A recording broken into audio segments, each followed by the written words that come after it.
आज की इस प्रेस वार्ता में आपका सबका अभिनंदन, स्वागत। आज जन्माष्टमी का त्योहार है और इस अवसर पर आप सबको बहुत बहुत बधाई और हार्दिक शुभकामनाएं। मित्रों, आप सभी पालपुर क्षेत्र से संबंध रखते हैं और आज ही समाचार पत्र में आपने सबने पढ़ा होगा कि हिमाचल प्रदेश की व्यवस्था परिवर्तन की सरकार ने पालमपुर के समूचे ग्रामीण क्षेत्र को आज जन्माष्टमी का एक नया तोहफा दिया है। मुझे हैरानी इस बात की है कि या तो कांग्रेस की सरकार टीसीपी की परिभाषित करे कि इस विभाग का कार्यक्षेत्र और कार्यगुजारी क्या है। जिस प्रकार से उन्होंने पालमपुर के दुर्गम से दुर्गम जो ऐसा ग्रामीण क्षेत्र है उसको भी इसमें शामिल कर लिया है। और हैरानी इस बात की और है कि हिमाचल प्रदेश के मुख्यमंत्री जी ने पालमपुर के हमारे माननीय विधायक जी को, जो सरकार में सीपीएस भी है, उनको शिक्षा के साथ ये नगर नियोजन विभाग भी दिया हुआ है। और उनकी इच्छा अनुसार, मैं कह सकता हूं उनकी इच्छा के विपरीत नहीं हुआ, उनकी इच्छा के अनुसार हुआ है कि पालमपुर के ऐसे ग्रामीण क्षेत्र में रहने वाले जो लोग हैं या पालमपुर के जो ऐसे गरीब लोग हैं जिनको आने वाले समय में अपना घर बनाना बहुत चुनौतीपूर्ण हो जाएगा। हम सब जानते हैं कि अभी तक जो पालमपुर में जो नगर नियोजन के अंतर्गत क्षेत्र है वहां पर 2-2 सालों से लोगों की ड्राइंगें और कागज धूल चाट रहे हैं और इस नगर नियोजन की इतनी फॉर्मेलिटीज आम गरीब लोगों के वश में नहीं है। एक गांव का एक गरीब व्यक्ति सबसे पहले तो वो नक्शा डिजाइन करवाएगा, उसके बाद वो अपना प्लॉट पास करवाएगा और उसके बाद फिर वो ड्राइंग को अप्रूव करेगा। और कितना पैसा इस पे खर्च होगा मैं आज नहीं कह सकता हूं, लेकिन पालमपुर के लोगों के साथ इस प्रकार का ये दोगला व्यवहार, हमें तो ये उम्मीद थी कि माननीय विधायक जी ने अपने विधायक की प्राथमिकता में भी कहा था और चुनाव में भी कहा था कि अगर प्रदेश में कांग्रेस की सरकार आई तो पालमपुर को सबसे पहले हम जिला का दर्जा देंगे। ये निर्णय पालमपुर के हित में होगा, ये पहला निर्णय होगा।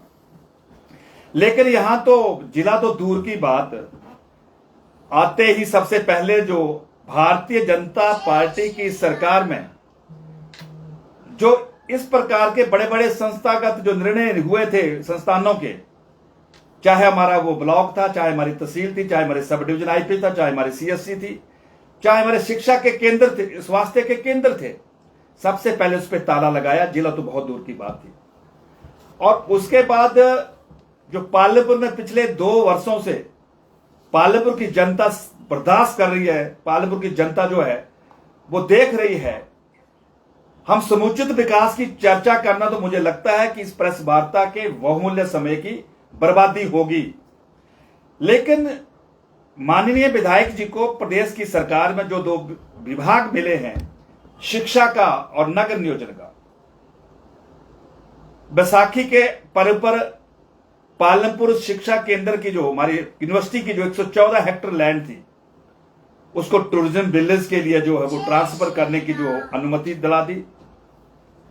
और अब बैसाखी का ये जो हमारा दूसरा ये जन्माष्टमी का जो पर्व है, इस अवसर पर पालमपुर के लोगों को जो है वो टीसीपी का तोहफा दे दिया।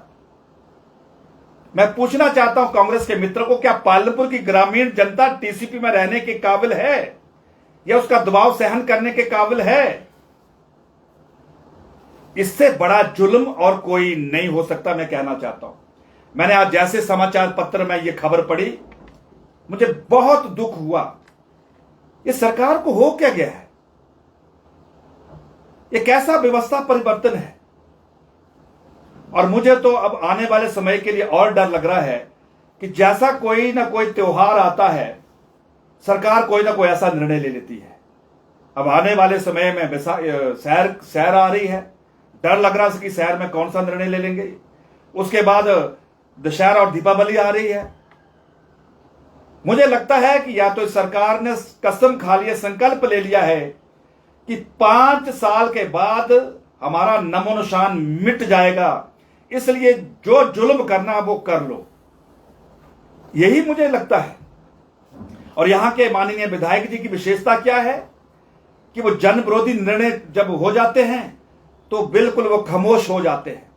हम बार बार पहले से भी कह रहे थे कि भाई यूनिवर्सिटी के जो टूरिज्म बिल्स बनाने के आप पक्षधर है या नहीं है, ये पालमपुर की जनता आपसे सुनना चाहती है। अभी तक वो हिम्मत नहीं कर पाए। मैं उनका कोई व्यक्तिगत विरोधी नहीं हूं, लेकिन जो जनता के साथ जो जुल्म हो रहा है उस बात का मुझे अफसोस है, दुख है, इसलिए मैं उनसे प्रश्न कर रहा हूं। और दूसरा, अब डार से लेकर गोपालपुर से लेकर राग से लेकर जनपुर से लेकर नीचे बदरैना से लेकर जो क्षेत्र पालमपुर का था, कोई गांव नहीं छूटा है। मैं आपके माध्यम से जानना चाहता हूं, क्या इस प्रकार से पालमपुर की जनता का भला हो पाएगा? कभी भला नहीं हो पाएगा, यह आज मैं आपके माध्यम से कहना चाहता हूं। और दूसरा, मित्रों, हमने पहले भी कहा था और मैं आज भी कह रहा हूं कि हमने पालमपुर के विकास की एक नई तस्वीर की कल्पना की थी, लेकिन आज पालमपुर की जो 2 वर्ष की इस कार्यकाल की जो तस्वीर है वो किससे भी छिपी नहीं है। आज हमारा नगर निगम पालमपुर का भ्रष्टाचार का अड्डा बना हुआ है। मैं सरकार से पूछना चाहता हूं कि नगर निगम के अंतर्गत आपका कौन सा प्रस्ताव भारत की सरकार को गया है कि यहां पर ट्रांसपोर्टेशन की व्यवस्था ऐसी चाहिए, यहां के रेन शेल्टर इस प्रकार के चाहिए, यहां के जो रास्ते हैं, यहां के जो पार्क है वो ऐसे चाहिए। एक कोई बड़ी प्रोजेक्ट रिपोर्ट जो उन्होंने भारत सरकार को भेजी है, विजन हो तब तो ये भेजे। ऐसी दृष्टिहीन सरकार हमने कभी नहीं देखी है।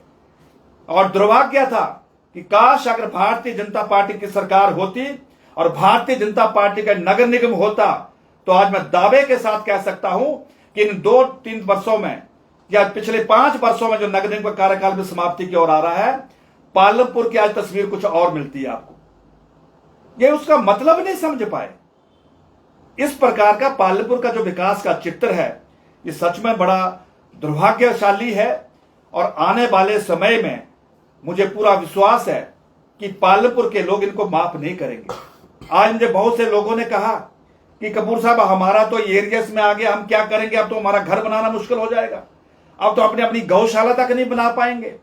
मैंने कहा, भाई ये व्यवस्था परिवर्तन वाली सरकार का स्वभाव हमने अब तक नहीं समझ पा रहे हैं। ये आने वाले समय में क्या क्या करेंगे, लेकिन हम तो कुछ नहीं कर पाएंगे, जो करना वो करें। लेकिन जब भारतीय जनता पार्टी की सरकार हिमाचल की सत्ता में आएगी, हम जरूर पालमपुर का जो ग्रामीण क्षेत्र है इसको हम इस टीसीपी के दायरे से बाहर निकालने की पूरी जोर से वकालत करेंगे। इतना मैंने उनको आज विश्वास दिलाया है। और आज इसी संदर्भ में मेरी इच्छा थी कि पालमपुर के ग्रामीण क्षेत्र के लोगों के इस दर्द और पीड़ा को मैं आपके सम्मुख रखूं और आज की इस प्रेस वार्ता के माध्यम से हिमाचल प्रदेश की जो तानाशाही सरकार है, जो नए दिन नए जुल्म कर रही है, उनकी आंख खुले, यही मुझे आज आपके बीच में अपनी बात रखनी थी। कपूर साहब, आपने जो बात की है बीटीसी के दर्जे में इस क्षेत्र को लाना, ग्रामीण क्षेत्र को लाना, तो कहीं ना कहीं इसमें जो भ्रष्टाचार है वो और चरम सीमा पे नहीं जा सकता है, क्योंकि जो डीसीपी है ये पहले ही भ्रष्टाचार में सम्मिलित है। और पालमपुर शहर की बात करूं तो यहाँ पे जो भवन बने हैं, धनाड़े सेठों के जो भवन बने हैं, 10-12 मंजिले भवन बने हैं, उनके आगे ये विभाग नतमस्तक है। इसके ऊपर आप क्या कहेंगे? निश्चित तौर पर यह बात बिल्कुल सत्य है कि जिस प्रकार से यहां पर इस विभाग के द्वारा जो लापरवाही बरती गई है, जहां पर नियमों को जो है वो ताक पर रखकर जो यह भवन बन रहे हैं, ये बहुत बड़ा एक यहां पर एक जिसको कह सकते हैं कि ये घोटाला है एक तरह का। और अभी जो इनके पास जो स्टाफ कर्मी वो पर्याप्त ही नहीं है, उनसे तो अभी तक जो थोड़ा सा जो इनके पास कार्य क्षेत्र है वो काम चल रहा है। तो आने वाले समय में इतने क्षेत्र को मैं कैसे काम करेंगे, और वहां पर लोगों का जो है लोगों का उत्पीड़न होगा। लोग जो है वो परेशान होंगे। लेकिन मैं इतना कहना चाहता हूं, आपके प्रश्न का एक ही उत्तर है कि जब भारतीय जनता पार्टी की सरकार प्रदेश की सत्ता में आएगी, इस प्रकार की जो अनियमितताएं हो रही है, इस प्रकार के जो जुल्म हो रहे हैं, हम निश्चित तौर पर यहाँ के लोगों को न्याय दिलाने का हर संभव प्रयास करेंगे। कपूर साहब, और एक से साथ एक सवाल और खड़ा होता है कि आज दिन तक जब से टीसीपी और नगर निगम के पास ये विभाग आए हैं, आज दिन तक, चाहे वो सरकार भारतीय जनता पार्टी की थी चाहे कांग्रेस की, दोनों के लिए सवाल है, आज दिन तक उन लोगों के ऊपर पीला पंजा नहीं चला। क्या मजबूरियां रही? क्या उन धनाढ़े सेठों के आगे सरकारें बिक जाती है या नतमस्तक होती है? क्या कारण है? क्यों नहीं पीला पंजा चला? क्यों डर नहीं रहा? कानून का डर जो उन लोगों के ऊपर क्यों नहीं है? मैं बिल्कुल इस विषय से भी सहमत हूं कि इस प्रकार की बातें, इस बार की चिंगारियां बार बार उठ रही हैं, और एक मजबूत नेतृत्व जब इस क्षेत्र में काम करेगा तो मुझे नहीं लगता कि इस प्रकार की दोबारा से पुनरावृत्तियां होगी। ये मैं आपको विश्वास दिलाता हूं। तो लोग जी, नगर निगम था, भाजपा के समय पे आया था, भाजपा की सरकार थी और कांग्रेस ने उसका पुरजोर विरोध किया था। कांग्रेस ने कहा था कुछ पंचायतों को बाहर निकाला जाएगा जब विधानसभा के चुनाव हुए थे, लेकिन अब तो ऐसा देखने मिल रहा है बाहर के निकाला जाएगा। टीसीपी के बाद तो लग रहा है निगम का दायरा बढ़ जाएगा, जो गाँव है उनको अब निगम में लेने की तैयारी की जाएगी। क्या कहेंगे आप?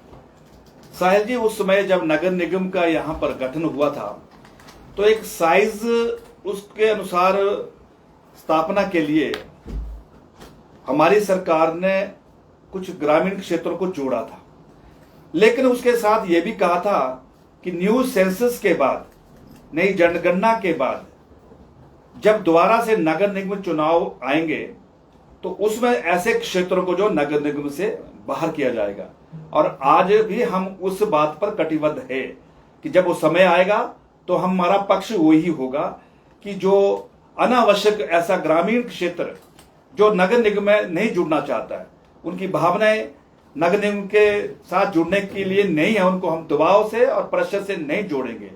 निश्चित तौर पर हम उनके लिए बहुत सा हमारा क्षेत्र है, चाहे हमारा सरकारी जो हमारा बिंद्राबंद वाला जो एरिया है, नीचे जो एक गांव है, उसका नाम भूल गया मैं, दूसरी पंचायत थी जो एक कुल्हारकड़, उस क्षेत्र को, चाहे हमारा ये बंदला का जो ऊपर वाला क्षेत्र है, ऐसे और भी क्षेत्र है, या बनूरी का नीचे मतेड़ का क्षेत्र है, ऐसे क्षेत्रों को हमने पहले भी कहा, तो मैं आज भी कह रहा हूं कि इसको नगर निगम से बाहर रखने का प्रयास करेंगे, ताकि उन लोगों को यह ना लगे कि हम तानाशाही पूर्वक उनके उस लोकतंत्र अधिकारों पर जो है वो आक्रमण कर रहे हैं। कपूर जी, एक गोकुल बुटेल ने जो है वो निर्णय लिया है 1 रुपए की जो सैलरी लेंगे, भाजपा का भी प्रयास रहेगा इस दिशा में? हम तो सबको ये निवेदन करना चाहते हैं कि ये दबाव से नहीं, ये अपनी इच्छा और स्वेच्छा से होता है, और उन्होंने जो 1 रुपए सैलरी लेकर जो है इस प्रकार का एक संदेश देने का प्रयास किया, मैं उनके निर्णय का स्वागत करता हूं, और बाकी सभी साथियों से निवेदन करता हूं कि अगर वो भी करें तो ये प्रदेश के हित में है, सबके हित में है।